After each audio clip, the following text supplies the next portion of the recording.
It's 4:59 p.m. in New York. The closing bell is basically a formality now. Screens are calm. People are already talking about dinner. On TV, everything looks under control. And then, somewhere on a bond desk, someone asks the only question that actually matters. Are we funded tomorrow? Not did we make money today? Not is the economy fine? Not what's the Fed doing next month? Tomorrow, morning, cash. Because a shocking amount of Wall Street does not run on cash sitting patiently in a vault. It runs on an overnight refill. And that refill comes from one market most people never think about until it doesn't work. Repo. Short for repurchase agreement. If repo is smooth, tomorrow feels normal. If repo stutters, tomorrow starts with forced selling, sudden rate spikes, and a lot of adults in expensive suits pretending they're totally relaxed. This is the one market that quietly decides if Wall Street gets cash tomorrow. And the uncomfortable twist is, repo can wobble even when everyone agrees the collateral is the safest thing in the world. Here's repo in plain language. Imagine a pawn shop. A clean one. No drama. You walk in with something valuable. You hand it over. They hand you cash. You promise you'll come back tomorrow, pay them back a tiny bit more, and take your item back. That's repo. Except the valuable item is usually a U.S. Treasury security. The pawn shop is often a money market fund, a bank, or a giant institution sitting on piles of cash. And the regular customers are dealers, big firms that act like the warehouses and delivery trucks of the bond market. On paper, repo sounds polite. Sell today, repurchase tomorrow. In normal person English, it's this. Lend me cash tonight. I'll give you this treasury as collateral. Tomorrow morning, I pay you back plus a little interest, and I get my treasury back. That little interest is the repo rate. Now, why does this matter right now? Because the treasury market isn't just a market. It's the reference price for borrowing in America. Treasury yields feed into mortgage rates, corporate borrowing costs, student loan pricing, government financing, and the general price of money in the background of your life. And a huge amount of treasury trading is financed overnight. So repo isn't a niche corner of finance. Repo is the street underneath the street. In the US, the tri-party repo segment alone is often around the couple $1 trillion range in day-to-day activity, which means the system is constantly making the same bet. Nothing weird will happen between tonight and tomorrow morning. Most nights, that bet pays, until the night it doesn't. Let's walk through a single overnight repo, step by step. It's Monday afternoon. A dealer is holding a big pile of treasuries. They might have bought them from a client. They might have had to temporarily hold bonds from a new treasury auction. They might be making markets, meaning they're standing ready to buy and sell to keep trading flowing. Holding treasuries is safe in the credit sense. But safe doesn't mean free. If you're holding billions in bonds, you've tied up billions in cash. And dealers don't want cash tied up. Dealers want cash moving. So the dealer goes looking for funding. Across the table is a cash-rich player, often a money market fund. Money market funds exist for one job: take in cash that wants to be boring and invest it in short-term, high-quality stuff to earn a small yield without drama. So they do a deal. Tonight, the dealer hands over treasuries as collateral. The money market fund hands over cash. Tomorrow morning, the dealer returns the cash plus a sliver of interest. The fund returns the treasuries. If you only look at the rate, repo seems boring. But the danger in repo isn't the rate. It's the roll. Because tomorrow morning, the cash lender can decide, sure, we'll do it again. Or, no, I want my cash back. If enough lenders say no at the same time, the dealer has a problem. They still have treasuries. But treasuries don't pay the bill due at 9 a.m. Cash does. So they need cash fast. And fast cash usually means selling assets. If many firms are forced to sell at once, prices drop. When treasury prices drop, yields jump. When yields jump, a lot of other rates jump with them. That's how an overnight funding hiccup becomes a daytime headline. Now here's the detail that turns repo from simple pawn shop into trapdoor. Haircuts.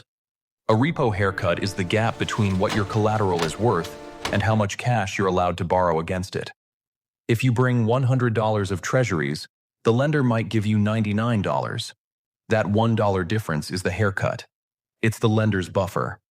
In calm markets, haircuts are small. In nervous markets, haircuts get bigger. And when haircuts jump, something brutal happens. You can keep the exact same collateral and still be forced to come up with extra cash immediately. Here's the math with real numbers. Say a dealer is financing $10 billion of treasuries overnight. If the haircut is 1%, the lender provides 99% cash. 99% of $10 billion is $10 billion times 0.99 equals $9,900 million. Now the market gets nervous and the haircut becomes 3%. 97% of $10 billion is $10 billion times 0.97 equals $9,700 million. The difference is $9,900 million minus $9,700 million equals $200 million. Nothing bad happened to the Treasury bond. It didn't default. It didn't change its promise. But overnight, the dealer needs an extra $200 million in cash just to keep the same position funded. Now scale that across multiple desks, multiple firms, multiple trillions. That's not a mood swing. That's a cash vacuum. And this is why repo stress doesn't just increase borrowing costs. It forces behavior.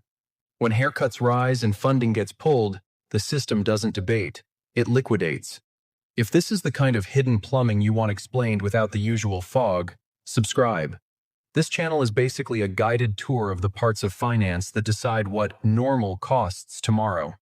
Now, repo has a history of being invisible, right up until it isn't. September 2019. No recession headline, no giant bank collapse, no big dramatic villain. And then overnight, repo rates jumped sharply. At points, some trades reportedly printed around 10%, when markets were used to something much closer to the Fed's policy range. Federal Reserve Bank of New York repo operations releases. Federal Reserve discussions of the September 2019 repo spike. Translation: the overnight cash machine jammed. Why? It wasn't one thing. It was a pileup of ordinary things. Corporate tax payments pulling cash, big treasury settlements absorbing cash, and the system discovering that there's plenty of liquidity is not the same thing as the cash is in the right place at the right time. So the New York Fed stepped in with repo operations, basically lending cash against high-quality collateral to keep the plumbing from seizing. Federal Reserve Bank of New York, repo operations announcements, 2019. That should make you slightly uneasy. The collateral was fine. The assets were fine. The problem was the overnight refill. Then March 2020. The pandemic hits, and suddenly everyone wants the same thing at the same time. Dollars. Not wealth. Not net worth. Not assets. Cash. When everyone reaches for cash, even the treasury market, the deepest market on earth, can get strained. Dealers get overwhelmed. Trading gets jumpy. Funding gets tense. In that moment, the Fed rolled out massive support, including expanding repo operations. On March 12, 2020, the New York Fed announced up to $1.5 trillion in repo operations to stabilize funding conditions. Federal Reserve Bank of New York statement, March 12, 2020. Repo didn't cause the pandemic crisis. Repo translated the panic into mechanical pressure. Here's the irony. People talk about Wall Street like it's a fortress of money. But much of modern finance is a chain of short-term promises stacked on top of collateral. Cash lenders promise to lend overnight. Borrowers promise to repay tomorrow. Collateral promises to hold value. Everyone promises not to flinch. It's efficient. It's elegant. It's also slightly absurd that a multi-trillion-dollar system works by hitting restart every morning. Now let's do hype versus reality. Hype story. The Fed sets interest rates, so it controls the cost of money. Reality. The Fed targets rates, but markets are made of actual transactions. Repo is where the abstract idea of liquidity becomes a yes or no question in the morning. Another hype story. Treasuries are risk-free. Reality. Treasuries have extremely low credit risk, but they are not immune to liquidity stress, and they are definitely not immune to funding stress. If you finance treasuries overnight and the funding gets pulled, you can be forced to sell the safest asset into a falling market. So, risk-free becomes risk-free unless you need cash before breakfast. Now zoom out even further. Why does repo have so much power? Because it sits under two giant gears. 1.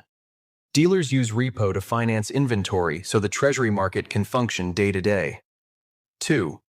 Leveraged players use repo to amplify trades. And leverage is like driving faster. Most of the time you feel smart. Then you hit a patch of ice and realize you were never in control the way you thought. Repo stress can set off a chain reaction. Funding gets expensive or scarce. Haircuts rise. Borrowers need more cash. They sell what they can. Prices move against them. Risk systems tighten. More selling. And suddenly it's not sentiment, it's physics. And none of this requires anyone to be broke. It can start because cash is trapped in the wrong place, or because balance sheet constraints make lending unattractive, or because everybody decides at the same time that holding cash overnight feels better than earning a few extra basis points. That's why central banks built backstops specifically for repo. In 2021, the Federal Reserve established the Standing Repo Facility as a way to provide cash against high-quality collateral when markets are under stress. That sounds reassuring, but it also confirms the true shape of the system. The kitchen is safe, and there's still a fire extinguisher mounted on the wall. So what does this mean for you if you never plan to trade a bond in your life? It means the price of boring money is built on an overnight negotiation you never see. When repo is calm, borrowing costs behave. When repo is stressed, borrowing costs can jump even if nothing changed about your job, your income, or your credit score. And it means some of the scariest financial moments don't begin with a dramatic bankruptcy. They begin with a quiet message. Are you rolling this? Because if the answer is no, the next question isn't philosophical. It's immediate. What do we sell?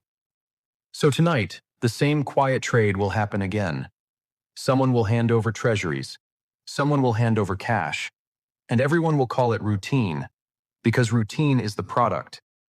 Then before the opening bell tomorrow, the real moment arrives. Does the cash roll?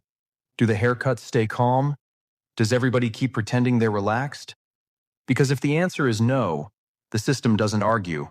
It doesn't negotiate. It sells. If you want more explainers like this, calm voice, skeptical lens, zero jargon, subscribe. And leave a comment with what you want decoded next. Repo, treasury auctions. Thanks for watching.